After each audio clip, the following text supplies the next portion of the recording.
અમારું આ 18મા સત્રની પરિષદ ચાલે છે। દર 5 વર્ષે અમારી પરિષદ ભરાય છે।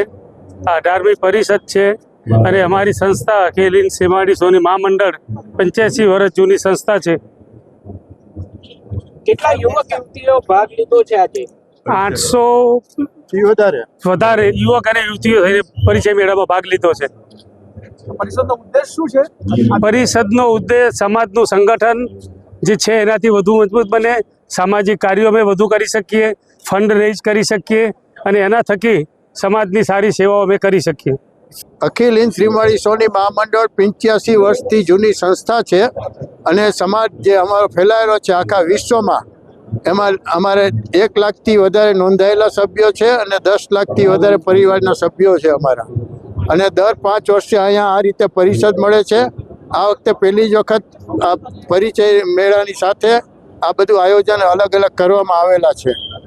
પરિચય મેળામાં લગભગ 800થી વધારે યુવક અને યુવતીઓએ ભાગ લીધો છે અને અમારું જે સંગઠન છે એ મજબૂત કરવા માટે અને આર્થિક રીતે જે નબળા લોકો છે ને સહાય કરવા, સેવા કરવા, મેડિકલ સહાય છે, અનેક જાતની સહાય અમારી સંસ્થા કરે છે। એ બધી જે સહાય છે અમે વધારે કરી શકીએ એટલા માટે અમે દર 5 વર્ષે ભેગા થતા હોઈએ છીએ। અત્યારે હું પ્રમુખ તરીકે નિવૃત્ત થઈ રહ્યો છું અને મારી જગ્યાએ હેમેન્દ્રભાઈ બાબુલાલ અને ઉપપ્રમુખ તરીકે વિજયભાઈ ધોળકિયા આવી રહ્યા છે। એટલે આવતીકાલે પરિષદમાં એ બંનેને બેઝ પહેરાવીને હું એમનું સન્માન કરીશ અને મારો જે ચાર્જ છે પ્રમુખનો હું એમને સોંપીશ।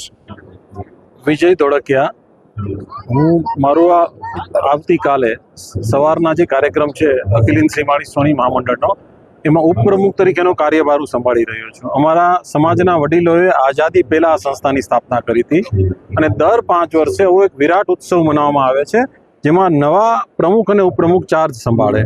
આવતીકાલે આ કાર્યક્રમમાં વડતાલ મુકામે 7થી 8 હજાર લોકોનો કલ્પના છે કે 8 હજાર સમાજના લોકો પૂરા દેશમાંથી આ કાર્યક્રમમાં ઉપસ્થિત રહેશે। પરિષદનો હેતુ શું છે?